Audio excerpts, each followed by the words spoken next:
चुनाव 23 को हो जाएगा, 25 को रिजल्ट आ जाएंगे। लेकिन क्या ये चुनाव 25 तक ही सीमित रह जाएगा? क्योंकि प्रत्याशी आते हैं, 15-20 दिन जितने भी चुनाव का टाइम रहता है उसमें बड़े बड़े दावे करते हैं, वादे करते हैं जनता से, लेकिन वो बाकी का जो कार्यकाल है 5 साल का जो रहेगा उसमें वो धरातल पर नहीं दिखते। अब या अभी तक का जो टाइम चल रहा है वो बीजेपी लहर में चल रहा था कि मोदी जी हैं, सब कुछ करेंगे। तो क्या आपके अब जो चुनाव लड़ने वाले हैं वो मोदी जी के नाम पे लड़ने वाले हैं या आपके जो काम आपने कार्यकाल में अपने करे हैं उस पे बेसिस पे लड़ने वाले हैं? एक हादसा हुआ कि अभी बसंत का टाइम सर पर है, बसंत पंचमी का त्यौहार आने वाला है और अभी 2-3 जाने गवा चुके हैं कुछ लोग चाइनीज़ मांझे की वजह से। उस पर छापेमारी भी हुई कई जगह, लेकिन अभी भी कनखल क्षेत्र में ऐसी कई दुकानें हैं जहां पर छापेमारी नहीं हुई और वो चुपचाप से अपने घरों में रख के बेच रहे हैं। इस पर आपका क्या कदम रहेगा? कनखल में ज़्यादा देखने को ये मिलता है कि नालियाँ ज़्यादातर गंदी रहती हैं, और गंदी रहती हैं चलो ठीक है, साफ़ भी हो जाती हैं, फिर वो कूड़ा साइड में डाल दिया जाता है। अब वो कूड़ा उठाने के लिए वो हफ्ता 10 दिन हो जाते हैं, वो कूड़ा नहीं उठाया जाता और वो फिर नालियों में चल जाता है। दूसरी देखिए, मैं चाहे सरकार का हिस्सा हूँ और सरकार का नुमाइंदा हूँ, मैं इस सरकार को भी इस बात को दोषी मानता हूँ। हमें ऐसी चीज़ें बाज़ार में बिकने ही नहीं देनी चाहिए, वो हर हिंदुस्तान के अंदर आनी नहीं चाहिए। अगर उसका प्रोडक्शन हिंदुस्तान के अंदर है तो उसे बंद करना चाहिए। कोई ज़रूरी नहीं होती कि चाइना का मांझा बिकेगा और हमें अरबों खरबों रुपये का लाभ मिलेगा। अरे हमारे पास लाभ के लिए हमारे पास और बहुत काम है। और मैं प्रधानमंत्री से भी कहता हूँ, आप ये छोटे लालचों में ना पड़े। आज ही तुरंत प्रभाव से अगर मेरी बात आपके दिल्ली तक जाए, आप ये दिल्ली में भी चलाएं, तो आज मोदी जी से इसको कल से ही इसका इंपोर्ट बिल्कुल बंद करें। और सबसे बड़ी बात है कि गलती निचले स्तर से लेकर ऊपर तक के स्तर तक हो रखी है, तो गलती तो सीधी बात ही है, और गलती को सुधारना है तो ऊपर से सुधारना है। नमस्कार, प्रणाम, मैं नंदिनी मोदी और आप सभी का स्वागत करती हूँ लोकार्पण न्यूज़ में। और आज मकर संक्रांति का पर्व है, तो आप सभी को पहले मकर संक्रांति की ढेर सारी बधाई। उत्तराखंड में निकाय चुनाव अब सर पर है, 8 दिन कुल रह गए हैं। जिस दिन 23 तारीख का दिन होगा और सभी मतदाता अपने अपना मत डालने जाएंगे और अपने पसंदीदा प्रत्याशी को चुनाव में चुनेंगे और सत्ता पर बिठाएंगे। आज हम हरिद्वार में मौजूद हैं और हरिद्वार के कनखल क्षेत्र में हैं, जहां पर बीजेपी से दावेदारी कर रहे हैं एक प्रत्याशी जिनका नाम है सुनील अग्रवाल जी। आज इनसे मुलाकात करेंगे। पार्षद पद की दावेदारी कर रहे हैं, पिछले 5 साल का कार्यकाल भी इन्होंने ही संभाला और फिर से इस बार बीजेपी ने इनको दावेदारी दी है और भरोसा जताया है। तो सबसे पहले बात करते हैं। नमस्कार सर। नमस्कार। कैसे हैं आप? बढ़िया। कैसा चल रहा है आपका चुनाव प्रचार? बहुत बढ़िया चला है। सर्वप्रथम तो सभी को मकर संक्रांति पर्व की हमारी बहुत बहुत शुभकामनाएं और धन्यवाद, आप हमारे पास आए। वार्ड नंबर 27 से मैं पुनः भाजपा पार्षद पद पे दोबारा दावेदारी मेरी हुई है और मुझे पार्टी ने जिम्मेदारी दी है चुनाव लड़ने के लिए, और मैं लड़ रहा हूँ और चुनाव प्रचार अच्छा चल रहा है, चुनाव भी अच्छा चल रहा है। भगवान ने चाहा तो हमारा जो है लगभग पिछली बार हमारी 1000 प्लस की जीत थी, इस बार 1500 प्लस हम जाएंगे। तो आइए थोड़ा प्रश्नों का सिलसिला शुरू करते हैं कि किस तरीके से ये चुनाव को देखते हैं, क्या इनका मिशन रहेगा और क्या इनका इस चुनाव का विजन रहेगा। क्योंकि जो कार्य इनके पिछले 5 साल के कार्यकाल में नहीं हुए, जो छूट गए, क्या वो अब आगे करने वाले हैं। तो आइए इनसे पूछते हैं। सर, आपका पहले तो ये बताइए क्या विजन है?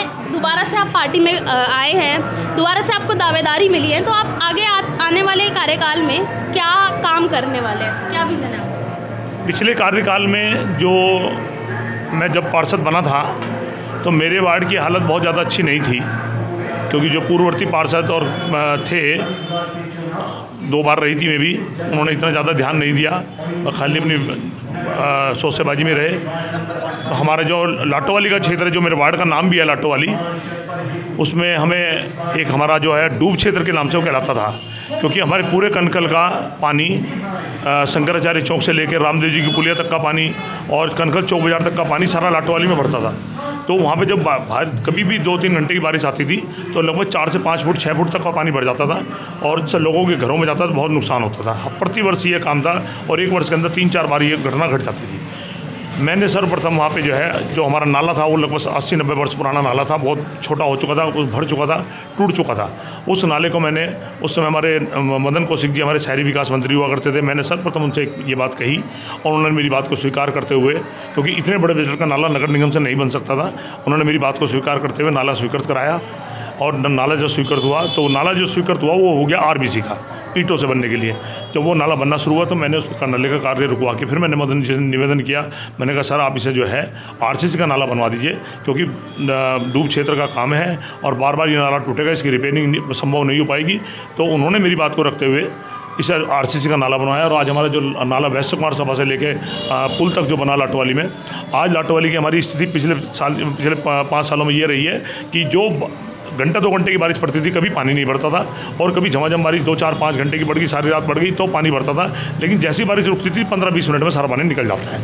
और अब फिर मैंने दूसरा नाला मेरा जहाँ मेरा कार्यालय होली चौक से लेकर आनंदमी आश्रम तक, इस नाले का रिपेयरिंग का काम, इसको दोबारा बनवाने का काम कराया गया और इसके ऊपर पूरे स्लैब और जाल डलवाए गए, क्योंकि इसके अंदर हमारे इतना गहरा नाला था कि जानवर गिर जाते थे और हमें पता नहीं चलता था कि इसके अंदर जानवर गिर गया। गाय तो मतलब स्थिति गाय कितना बड़ा जानवर होता है, वो गिर जाता पता नहीं चलता था कि, और वो जब सड़कें उठने लगती तब पता चलता था।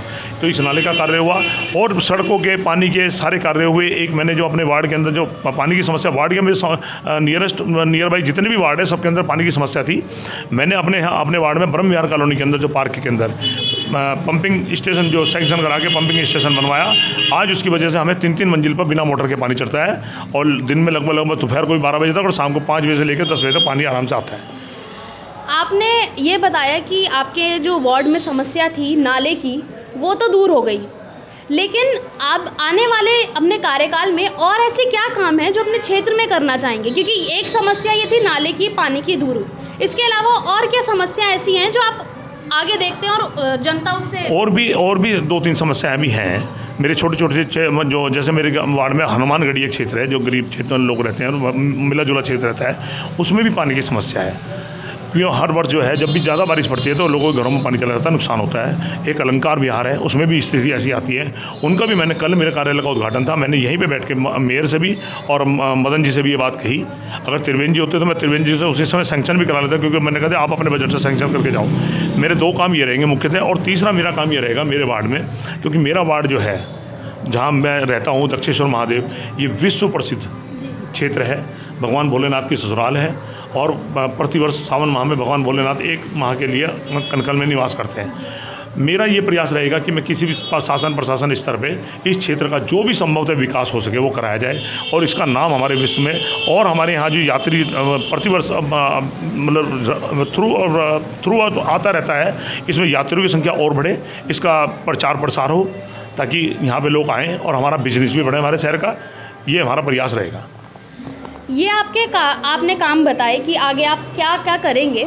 इसी के साथ सर आप इस रेस में अकेले नहीं हैं, आपके सामने और भी दावेदार हैं, कांग्रेस से ले लीजिए चाहे निर्दलीय ले लीजिए, तो आप उन सभी के सामने अपने आप को किस तरीके से देखते हैं और किस तरीके से जनता आप पर विश्वास करेगी कि आपको ही वोट दे?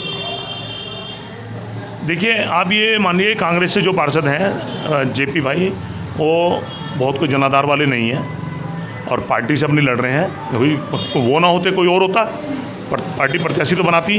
और ये जो तीसरे उम्मीदवार हैं उनको हमारी पार्टी के कुछ लोगों ने खड़ा किया है वोट काटने के लिए, क्योंकि देखो ये हर जगह होता है। कुछ लोग हमारे समर्थक हैं, कुछ 2-4 ऐसे होते हैं जो समर्थक नहीं होते।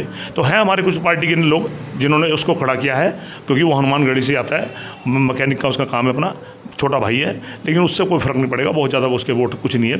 आप मान के चलिए 50 से 100 के बीच में वो करेगा। अच्छा सर, राजनीति में एक ये बहुत प्रश्न चलता है या हम कहते हैं किस्सा चलता है कि जो सामने वाला दावेदार है उसको बड़े भाई छोटे भाई के नाम से ज़रूर बोला जाता है, चाहे वो दूसरा दावेदार ही क्यों ना हो। लेकिन ऐसा ये क्या चीज़ है, मतलब छोटे भाई बड़े भाई? देखिए मैं बार बार यही बात कहता हूँ, जिस दिन उन्होंने पर्चा भरा मुझे वहाँ मिला, मैंने तब भी, और मैं हमेशा सही बात कहता हूँ। देखिए अब चुनाव, मान लीजिए चुनाव होता है 15 दिन का 5 साल में, तो 5 साल में बाकी हमने 4 साल और 15 दिन घटा दीजिए, पूरे इसमें से 4 साल 350 दिन हमने एक साथ रहना है सबने।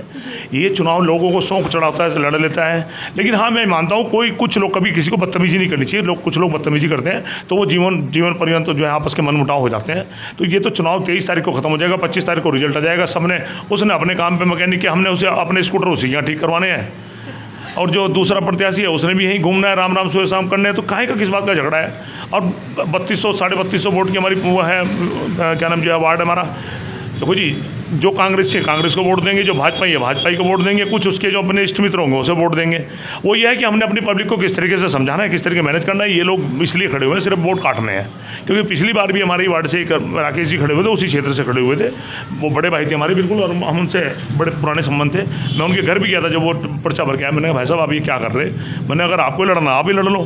तो उन्हीं का ये जवाब था कि यार बस मैंने पर्चा भर दिया, मैं लड़के देखना चाहता हूँ, मुझे भी पता है मुझे क्या होना है। तो ऐसा कुछ नहीं है। आज भी हमारे उनके अच्छे संबंध है, घर में आना जाना, राम राम दुआ सलाम सब बढ़िया है।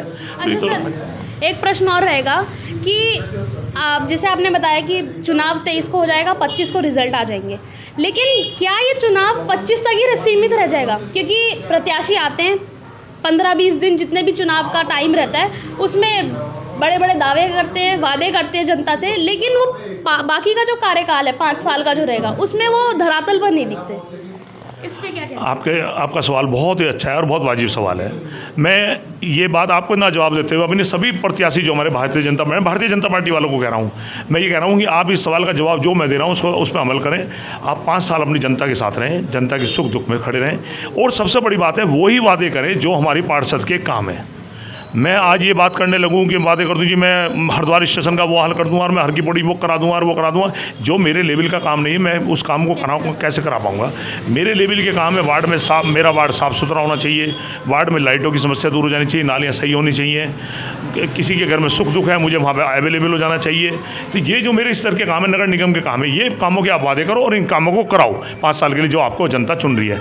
जनता की लेकिन अपेक्षाएँ बहुत होती हैं पार्षद से, क्योंकि पार्षद हर समय जनता के सामने रहता है। क्योंकि क्षेत्र की हाँ, समस्याएं नहीं क्षेत्र की तो है ही है, क्योंकि वो क्या होता है जनता ये समझती है कि सबसे निकटस्थ हमारे ये है, तो वो हमारे से उन कामों की उम्मीद करते हैं जो केंद्र सरकार के हैं। जी, ये तो है। वो ये चाहते हैं कि ये काम भी पार्षद करके दे। तो लेकिन पार्षद चलो भागदौड़ करते हैं, सब काम कराते हैं, राशन कार्ड बनवाना है, किसी की पेंशन बनवानी है, किसी का मृत्यु प्रमाण पत्र है, किसी का जन्म प्रमाण पत्र है, ये सब काम हमारे हिस्से में आते हैं, हम लोग करते हैं, भागदौड़ करके करते हैं। और बाकी अपने आप प्रत्येक प्रत्याशी को अपनी जनता के साथ व्यवहार अच्छा रखना चाहिए, क्योंकि आज मैं हूँ, कल को कोई दूसरा आएगा, जिस दिन कोई दूसरा प्रत्याशी लड़ेगा तो उसको ये फेस करना पड़ेगा यार वो गुड्डू भाई लड़ा था, वो तो किसी तमीज़ से बात भी नहीं करता था। तो उसे इसलिए ये बात ध्यान रखना चाहिए कि हम अपना व्यवहार ऐसा रखें कि जनता हमारे से खुश रहे, और जब हम दोबारा वोट मांगने जाएँ तो कोई हमें गलत बात ना कहे।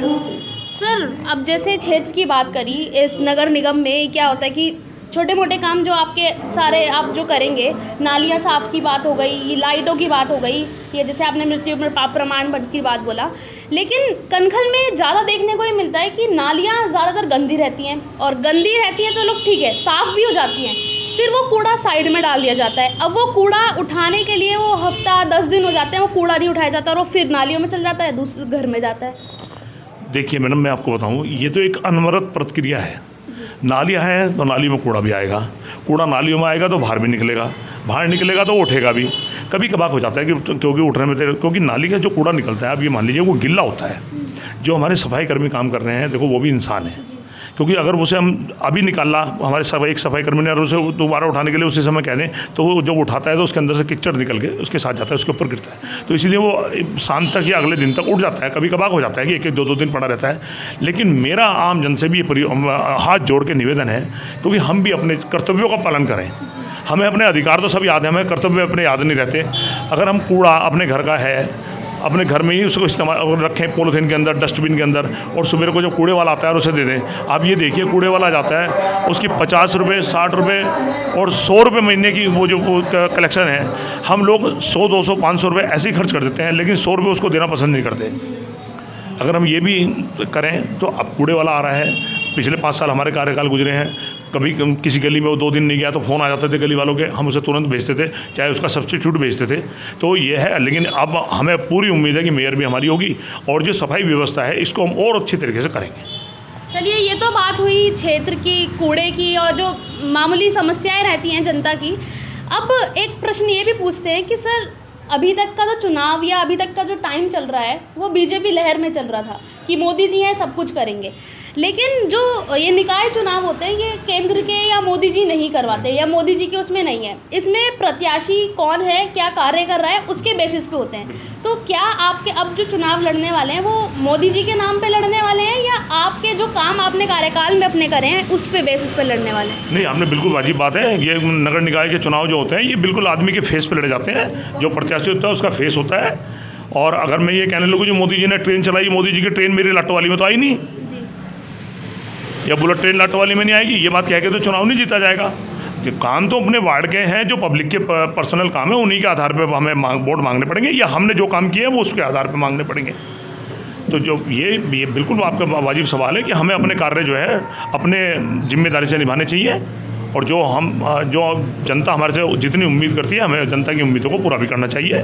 ये बिल्कुल जो है जब इलेक्शन होता है ये बिल्कुल व्यक्तिगत फेस पर लड़ा जाता है, क्योंकि लोकल आदमी हर आदमी आपको जानता है। मेरे वार्ड की 3200 की पोलिंग है, आबादी लगभग 5000 की है, तो 5000 आदमी सुनील गुड्डू को जानते हैं कि सुनील गुड्डू कौन है। अगर मैं पब्लिक के साथ मेरा व्यवहार अच्छा नहीं होगा तो मुझे वोट नहीं मिलेंगे। या मैं बिल्कुल नया चेहरा मैं आज आके खड़ा हो जाऊँ पब्लिक के बीच में, उन्होंने कहा भाई तुम्हें आज तक तो हमने कभी सामाजिक कार्यों में देखा नहीं, आज आप वोट मांगने आ गए, ये भी बहुत काउंट करता है। तो ये बिल्कुल चेहरे के ऊपर ही लड़े जाते हैं, और अच्छे चेहरे होने चाहिए चुनाव में जो काम भी कर सकें। चलिए सर, एक अभी हाल ही में एक मुद्दा भी क्या गए, एक हादसा हुआ कि अभी बसंत का टाइम सर पर है, बसंत पंचमी का त्यौहार आने वाला है, और अभी 2-3 जाने गवा चुके हैं कुछ लोग चाइनीज़ मांझे की वजह से। उस पर छापेमारी भी हुई कई जगह, लेकिन अभी भी कनखल क्षेत्र में ऐसी कई दुकानें हैं जहां पर छापेमारी नहीं हुई और वो चुपचाप से अपने घरों में रख के बेच रहे हैं। और जैसे बसंत आने वाली है, इस पर आपका क्या कदम रहेगा कि जनता और लोग जो सड़क पर मामूली चलने वाले लोग हैं या बाइक से जाने वाले लोग हैं उनको, अभी मैं भी चलकर आई तो मेरे पैरों में भी डोर ऐसे आई, और चाइनीज़ मांझा सही नहीं है, तो उस पर आपका क्या कदम रहने वाला है? आपकी बात बहुत अच्छा आपने सवाल किया। मैं सर्वप्रथम तो ये बात बेचने वालों से नहीं, मैं उड़ाने वालों से और घर वालों से, माँ बाप से भी कहता हूँ कि अगर आपका बच्चा चाइनीज़ मांझा खरीद के ला रहा है तो आप उसे डांटें। देखिए, आप ये ज़रूरी नहीं है कि मैं उड़ा रहा हूँ तो मेरे घर वाले को किसी को नुकसान नहीं हो सकता, दूसरे को ही होगा। वो नुकसान मेरे परिवार को भी हो सकता है, और जिसके परिवार को होता है वो जानता है। अब आप देखिए जगजीतपुर का वो आदमी अभी चाइनीज़ मांझे गले में उलझने से मर गया, आप उसके परिवार से पूछो उसके दिल पे क्या गुजर रही होगी। तो बेचने वाला तो देखो, हम लोगों को क्या है, हमें हर चीज़ में अपना लाभ देखते हैं। बेचने वाला कभी दुकानदार ये नहीं सोचता कि ये घटना तेरे साथ भी हो सकती है। और मैं इसका सबसे बड़ा दोषी, देखिए मैं चाहे सरकार का हिस्सा हूँ और सरकार का नुमाइंदा हूँ, मैं इस सरकार को भी इस बात का दोषी मानता हूँ। हमें ऐसी चीज़ें बाज़ार में बिकने ही नहीं देनी चाहिए, वो हर हिंदुस्तान के अंदर आनी नहीं चाहिए। अगर उसका प्रोडक्शन हिंदुस्तान के अंदर है तो उसे बंद करना चाहिए। आप ये बात दुकानदारों को धमकाएँ या उन्हें पकड़ें, उनके बच्चों क्या उड़ाने वाले बच्चों को धमकाएँ, कुछ भी करें, तो ये काम बिल्कुल नहीं होना चाहिए। सीधी बात है, इसके प्रोडक्शन पर रोक लगनी चाहिए, और अगर ये चाइना से आ रहा है तो इसका इंपोर्ट बिल्कुल अब तुरंत प्रभाव से बंद कर देना चाहिए। कोई ज़रूरी नहीं होती कि चाइना का मांझा बिकेगा और हमें अरबों खरबों रुपये का लाभ मिलेगा। अरे हमारे पास लाभ के लिए हमारे पास और बहुत काम है। हमारी जान, एक आदमी मरता है, मैं कहता हूँ उसकी जान अरबों खरबों से नहीं बहुत ऊपर है। जो आज 25 साल का, 30 साल का, 50 साल का आदमी मर जाता है उलझ के, आप उसके माँ बाप से पूछिए कितने साल उसे बच्चा बड़ा हुआ। वो जो मरा वो अपने 3 बच्चे हैं, उसके एक बेटा नाबालिग और 2 उसकी लड़कियां हैं और पत्नी। अब आप देखिए उसका परिवार कहाँ पे है। तो ये बात मैं कहता हूँ, मैं अगर मेरे बस में मैं कभी इस लायक हुआ तो मैं भी करूँगा। और मैं आज अपने देश के डीएम साहब ने, यहाँ पे हरिद्वार जिले के डीएम से भी कहता हूँ, और अपने मंत्री से भी कहता हूँ, विधायक से भी कहता हूँ, और मैं प्रधानमंत्री से भी कहता हूँ, आप ये छोटे लालचों में ना पड़े। आज ही तुरंत प्रभाव से अगर मेरी बात आपको दिल्ली तक जाए, आप ये दिल्ली में भी चलाएं, तो आज मोदी जी से इसको कल से ही इसका इम्पोर्ट बिल्कुल बंद करें, चाइनीज़ मांझे। सर, ये तो अभी हमने केंद्रीय बात कर दी कि इम्पोर्ट पूरा बंद हो जाना चाहिए इस चीज़ का, लेकिन अभी आपके क्षेत्र लाटोवाली क्षेत्र में ही कई ऐसी दुकानें हैं और त्यौहार भी सर पर है, तो आप अगर आएंगे अपनी सत्ता पे बैठेंगे, लेकिन आपका क्या कदम रहने वाला है? नहीं, मैं तो बिल्कुल, मुझे कोई दिखता भी है बेचने वाला दुकानदार। लाटोवाली में परसों तरसों मैंने उस दुकानदार को 2 बातें कही। मैंने कहा तुम यार तुम्हें शर्म नहीं आती, तुम ये चाइनीज़ मांझा बेचते हो। मैंने सिर्फ इसलिए कि तुम्हें एक चरखी के ऊपर जो लोकल चरखी है उसमें तुम्हें 200 रुपये बचते होंगे, इसके ऊपर तुम्हें 500 रुपये बच रहे। मतलब 300 रुपये के लिए आप किसी भी जान को हथेली पर रख के आप काम व्यापार कर रहे हो। हाथ जोड़ के खड़ा हो गया। अब क्या है, अगर पुलिस वाले किसी को पकड़ भी रहे हैं, जिसका पकड़ा जाता है, भाई साहब चलो थाने चलो। ये आम जो हम छोटे नेता हैं, इनकी सबसे ज़्यादा मुसीबत होती है। जब मोहल्ले का कोई आदमी पकड़ा जाएगा तो छोटे नेता को पकड़ के तुरंत ले जाएंगे छुड़ाने के लिए। कोई माँ बाप अपने बच्चों को ही नहीं कहता। मैं आपको बताऊं, अभी 10 दिन पहले की बात है, हजारीबाग में से एक दुकानदार को उठा के पुलिस ले आई, लड़के को। उसके माँ बाप मेरे पास आए, मैं थाने गया। एसओ साहब ने मुझे खुद कहा, उन्होंने गुड्डू भाई देखो कल ही वो आदमी मरा है और ये चाइनीज मांझा। मैंने कहा भाई साहब सीधी बात ये है, मैंने खाली इसका चालान करके अगर आपने छोड़ देना है तो कोई फ़ायदा नहीं, मैंने या तो मेरे कहने से छोड़ दो। और मैंने उसके मम्मी पापा को उसी समय कहा, मैंने कहा जी अगर आपकी दुकान मुझे खुली मिल गई और या चाइनीज मांझा वहाँ मिल गया, मैंने आपकी हमारी जिम्मेदारी ज़िंदगी भर के संबंध खत्म हो जाएंगे। मैंने कहा मैं दुकान में आग लगा दूँगा। उसके मदर फादर ने कहा, उन्होंने कहा भैया आप बिल्कुल निश्चिंत रहो, हमें ज़िंदगी में हमने दूसरे साल आज दुकान लगा रहे और हमारे से बहुत बड़ी गलती हो गई चाइनीज मांझा। कह रहा अब हम इसे दुकान को ही बंद करेंगे। उन्होंने बेचारों ने दुकान ही बंद कर दी। मैं उन्हें कहा भी, मैंने कहा तुम पतंग बेचो, डोर बेचो दूसरी, मैंने ये क्या जरूरत है कोई चाइनीज मांझा बेच के हमारा कमाया जाएगा। ऐसा नहीं है, लोग मानते भी हैं। और देखो इसके लिए जागरूक हमें होना पड़ेगा। इसके लिए आप प्रशासन का डंडा, आप अच्छा चलो कोई नाबालिग बच्चा पतंग उड़ा रहा है छत पर खड़ा हुआ, आप उसे जेल में भेज सकते हैं? नहीं भेज सकते। या तो उसके माँ बाप को भेजो। और सबसे बड़ी बात है कि गलती निचले स्तर से लेकर ऊपर तक के स्तर तक हो रखी है, तो गलती तो सीधी बात ही है, और गलती को सुधारना है तो ऊपर से सुधारना है। तो अभी क्योंकि समय की भी बाध्यता है, एक दो प्रश्न और करते हैं फिर इसको ख़त्म करेंगे। सर अभी एक प्रश्न ये रहेगा कि आप पिछले जो आपका कार्यकाल रहा, पिछले जो आपने चुनाव लड़े उसमें 1000 प्लस वोट से आप जीते, तो इस बार कितने से आपको उम्मीद है कि कितना आप क्रॉस करने वाले हैं? इस बार मैं बिल्कुल आपको आश्वासन देता हूँ और गारंटी के साथ बोलता हूँ 1500 प्लस जाएगी। 1500 हाँ, 1500 प्लस की बात चल रही है। जिस दिन जीतेंगे उस टाइम पे भी आपसे मुलाकात करवाएंगे। सर अब आखिरी सवाल कि आप जनता से क्या अपील करना चाहेंगे? मैं जनता से ये अपील करना चाहूँगा, भारतीय जनता पार्टी को वोट दें, मुझे वोट दें, सुनील गुड्डू को। अगर आपको पिछले मेरे 5 साल के कार्यकाल में काम अच्छे लगे तब आप मुझे वोट दें। जी। तो अभी हमने आपसे मुलाकात करवाई सुनील अग्रवाल जी से, और इस क्षेत्र में उनको सुनील गुड्डू जी के नाम से और गुड्डू जी के नाम से भी बहुत फेमस है ये।